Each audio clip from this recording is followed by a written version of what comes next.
आज की इस वीडियो में मैं आपको क्लास 12th के पॉलिटी का चैप्टर नंबर 2 सत्ता के समकालीन केंद्र इसको कवर कराने वाला हूँ। ये इस चैप्टर का पार्ट फर्स्ट है। इसके बाद 2 वीडियो और आएगी जिसमें मैं इस पूरे चैप्टर को कवर करवा दूंगा। तो स्टार्ट करते हैं वीडियो को। देखो, इसमें मैं पढ़ना है यूरोपीय संघ के बारे में। ठीक है, इससे पहले मैं आपको थोड़ा सा इसका बता दूं कि इसमें हमें पढ़ना क्या है। देखो, सत्ता के समकालीन केंद्र कहने का मतलब ये है कि जो यूएसएसआर था, ठीक है, जो सोवियत संघ था और जो यूएसए था, इनके बीच शीत युद्ध चल रहा था। ठीक है, अपने विचारधाराओं की लड़ाई चल रही थी। 1991 में आके क्या होता है, यूएसएसआर बिखर जाता है, टूट जाता है और यूएसए क्या हो जाता है, जीत जाता है। तो ऐसे में ये देखने को मिलता है कि पूरे विश्व में अब एकमात्र महाशक्ति बच गई यूएसए। ठीक है, इसको चैलेंज करने के लिए क्या है, अब टाइम के साथ नए नए गुट उभर कर आते हैं, नए नए गठबंधन। जो जो स्वतंत्र जो छोटे छोटे देश है, इन्होंने अपना गुट बनाना स्टार्ट किया। ठीक है, तो उसमें हमें बहुत सारी चीजें देखने को मिलती है। जैसे यूरोपीय संघ को पढ़ेंगे, हम आसियान को पढ़ेंगे, तो इस तरह के छोटे छोटे बहुत सारे कंट्री के हम गुटों को देखेंगे। इन्हीं चीजों को हम इसमें पढ़ना है। तो स्टार्ट करते हैं वीडियो को। देखो, जैसे यूरोपीय संघ, ये भी एक संगठन है। ठीक है, यूरोप के देशों का, पश्चिमी मुख्यतः इसमें पश्चिमी यूरोप के सारे देश इसमें शामिल है यूरोपीय संघ के अंदर। ठीक है, तो देखो इसको क्या देखते हैं इसको। अब हमें देखो, अब जैसे यूरोपीय संघ है, अब ऐसा नहीं कि यूरोपीय संघ एक फिक्स डेट को बना दिया गया है। यूरोपीय संघ को बनने में एक बहुत लंबा टाइम बीता है। ठीक है, मतलब बहुत सारे इसके चरण देखने को मिलते हैं। पहले मतलब छोटे छोटे जो क्या है, पहले कोई और संगठन था, फिर उसका नाम बदल के कुछ और रखा गया। इस तरह के छोटे छोटे संगठन बनते बनते बनते बनते एक टाइम पीरियड ऐसा आता है कि यूरोपीय संगठन का, जो यूरोपीय संघ इसका गठन होता है। ठीक है, तो उसी रास्ते को, उसी पथ को हम इसमें देखने वाले हैं। तो देखो, 1945 के बाद यूरोप के देशों में मेल मिलाप को शीत युद्ध से मदद मिली। कहने का मतलब जब शीत युद्ध स्टार्ट हो गया तो यूरोप के देशों में मेल मिलाप मतलब मेल मिलाप देखने को मिला। इससे पहले जो सारे जो कंट्री थे, जो देश थे, वो आपस में लड़ते झगड़ते रहते थे। लेकिन शीत युद्ध के बाद, मतलब शीत युद्ध में ये देखने को मिलता है कि अब जो देश है, ये धीरे धीरे इनकी बात ये समझ आने लगी कि अगर इस तरीके से आपस में लड़ते रहे तो इन्हीं का घाटा होगा। ठीक है, तो और मिलजुल के ये लोग साथ रहेंगे तो इनकी अर्थव्यवस्था भी सुधरेगी और इनके जो लोग हैं इनको भी इससे राहत मिलेगी, इस प्रकार के युद्ध से। इसके अलावा अमेरिका ने यूरोप की अर्थव्यवस्था के पुनर्गठन के लिए जबरदस्त मदद की। इसे मार्शल योजना के नाम से जाना जाता था।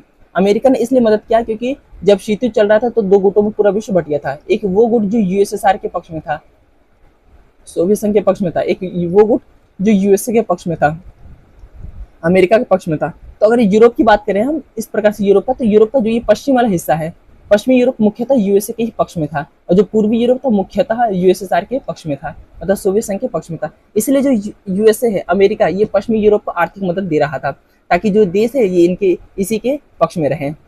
और जिस योजना के तहत ये इनकी मदद करता था उसको मार्शल योजना के नाम से जाना जाता था। अमेरिका ने नाटो के तहत, नाटो भी एक संगठन है, एक सामूहिक सुरक्षा व्यवस्था को जन्म दिया। नाटो एक ऐसा संगठन था जिसको बनाया गया था 1949 में। ठीक है, इसमें ये कहा गया था कि जितने भी देश इसमें शामिल होंगे, अगर उनमें से किसी एक देश पे आक्रमण होगा तो ये माना जाएगा कि उस पूरे, मतलब जितने, जैसे मान लेते हैं उसमें 20 देश है नाटो के अंदर, तो अगर किसी एक देश पे आक्रमण होगा तो ये माना जाएगा कि पूरे 20 देशों पे आक्रमण हुआ है और 20 देशों की सेनाएं मिलकर उस देश को तबाह कर देंगी। ऐसा ही संगठन था, इसीलिए कहा गया कि सामूहिक सुरक्षा व्यवस्था को जन्म दिया अमेरिका ने।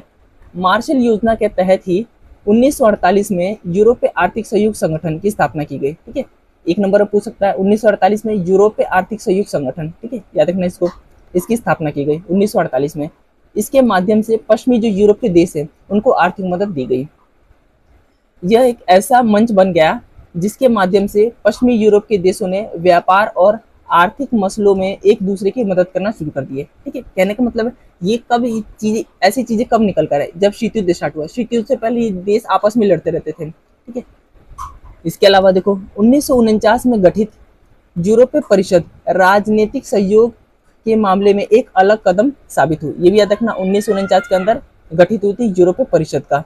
ठीक है, और 1948 में गठन हुआ था यूरोपीय आर्थिक सहयोग संगठन का, ये भी याद रखना है इसको। और 1957 में 1957 में यूरोपियन इकोनॉमी कम्युनिटी का गठन हुआ, ये भी याद रखना, एक नंबर में पूछ सकता है। आगे देखते हैं। देखो, यूरोपियन पार्लियामेंट के गठन के बाद इस प्रक्रिया में तेजी आई और 1992 के अंदर, 1992 में यूरोपीय संगठन का गठन हुआ। ठीक है, जो मतलब यूरोपीय संघ है, इसका हमें गठन देखने को मिलता है 1992 के अंदर।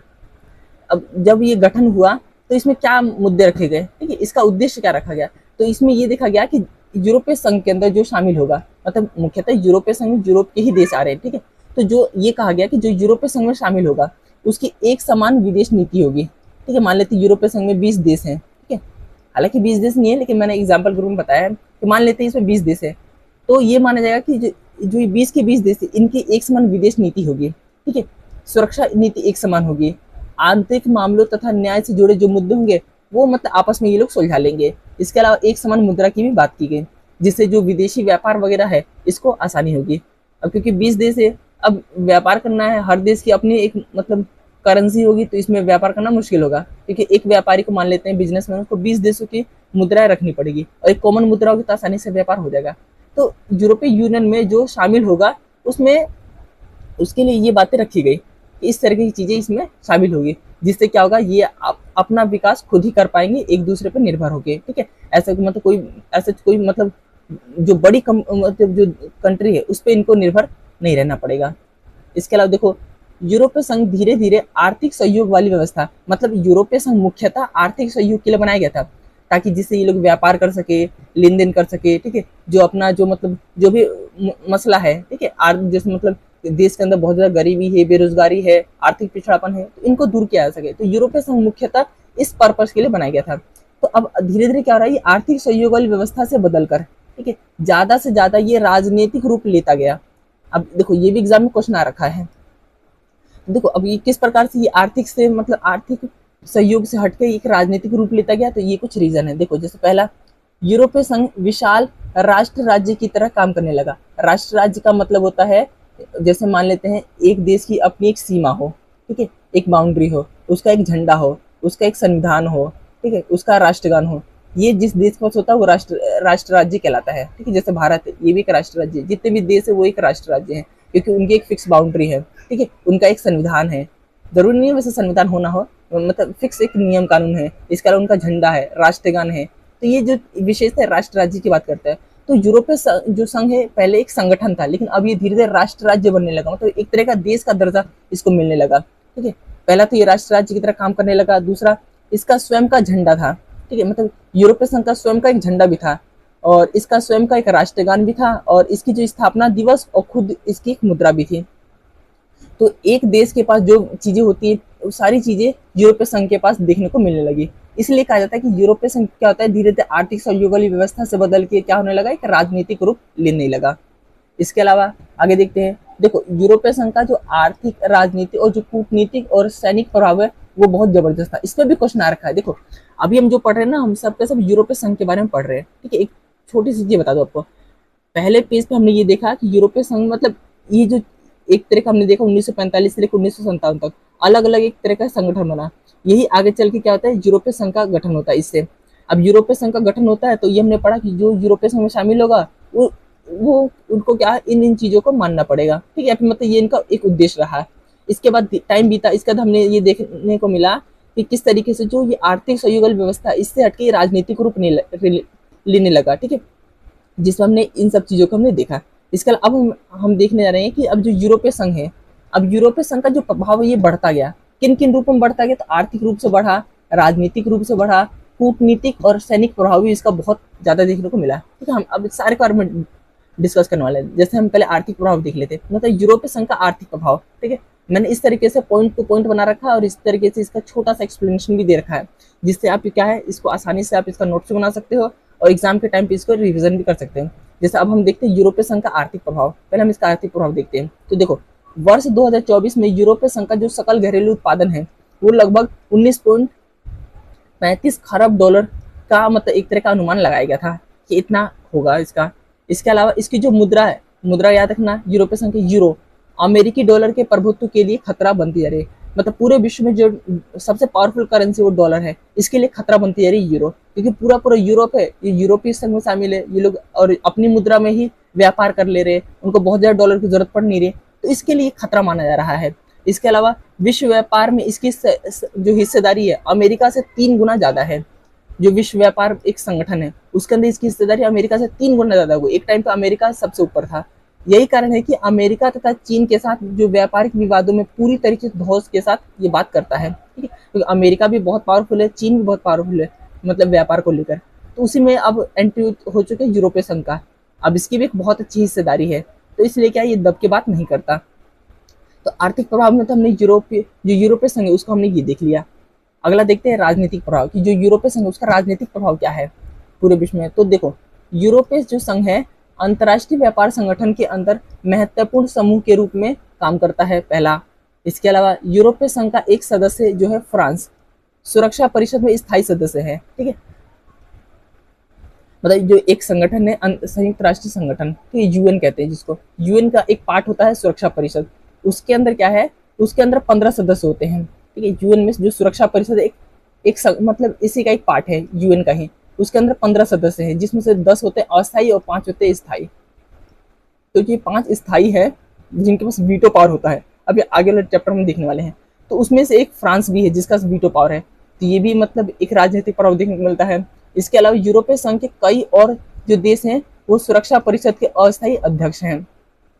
इसके अलावा यूरोपीय संघ अमेरिका समेत सभी मुल्कों की नीतियों को भी प्रभावित करता है, ठीक है। कहने का मतलब है, देखो अमेरिका जो है क्या, ईरान जो है वो न्यूक्लियर पावर बनना चाहता है, लेकिन अमेरिका उसको रोक रहा है।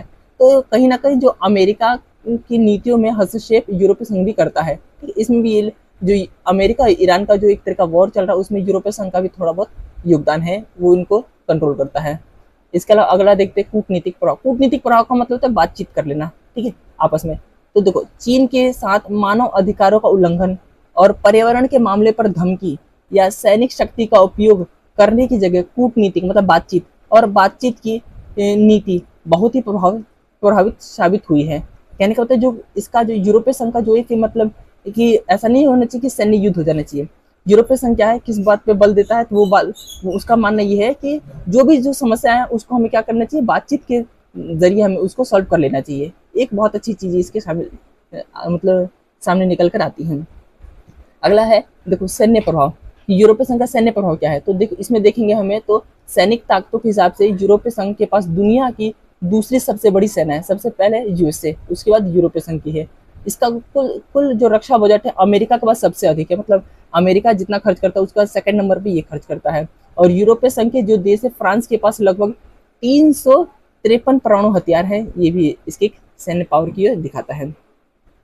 तो यूरोपीय संघ का हमने देखा गठन देखा, ठीक है। यूरोपीय संघ किस मतलब का उद्देश्य क्या था, यूरोपीय संघ मतलब किस प्रकार से मतलब इसके जो इसका हमने सैन्य प्रभाव देखा, इसका कूटनीतिक प्रभाव देखा, इसके अलावा आर्थिक प्रभाव देखा, राजनीतिक प्रभाव देखा, ये सारी चीजें हमने देखा पॉइंट टू पॉइंट करके, ठीक है। डायरेक्ट इन पे क्वेश्चन आते हैं। अब देख लेते हैं हम यूरोपीय संघ की कमियां, ठीक है, आखिर इसमें कमियां क्या क्या है अभी तक।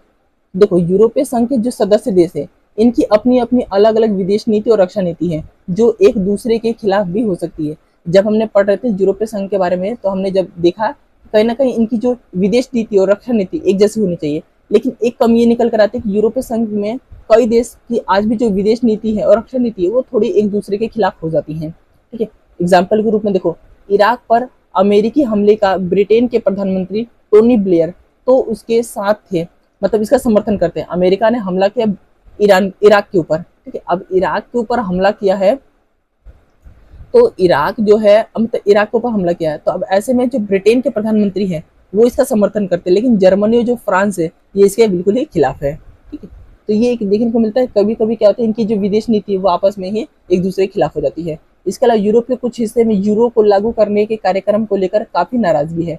अब यूरोपीय संघ की जो मुद्रा यूरोपीय संघ में मानना ये है कि जो पूरे यूरोपीय संघ के जो भी सदस्य देश है वो यूरो को मान ले, लेकिन यूरोप के कई सारे कंट्रीज है जो यूरो को मानने से नाराज है, ठीक है, ये मानना नहीं चाहते हैं। इसके अलावा डेनमार्क और स्वीडन ने मास्ट्रिक्ट संधि और साझी यूरोपीय मुद्रा यूरो को मानने का प्रतिरोध किया, ठीक है, जिसमें डेनमार्क है और स्वीडन है।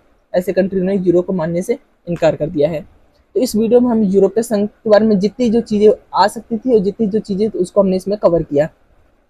अब आने वाले जो उसमें जो अगली वीडियो भी उसमें हम आसियान के बारे में कवर करेंगे, ठीक है, आसियान को इसमें देखेंगे, जो ये हम इसमें देखें आसियान के बारे में देखेंगे, और उसके जो अगली जो वीडियो आएगी उसको हम चीन के बारे में हम देखेंगे। तो इस प्रकार से 3 वीडियो में मैं इस पूरे चैप्टर को कवर करा दूंगा, और इस तरह के साथ ही साथ आप इसके नोट्स भी बना सकते हो, जिससे आप क्या हो एग्जाम के टाइम आप आसानी से इसको रिविजन कर सकते हो।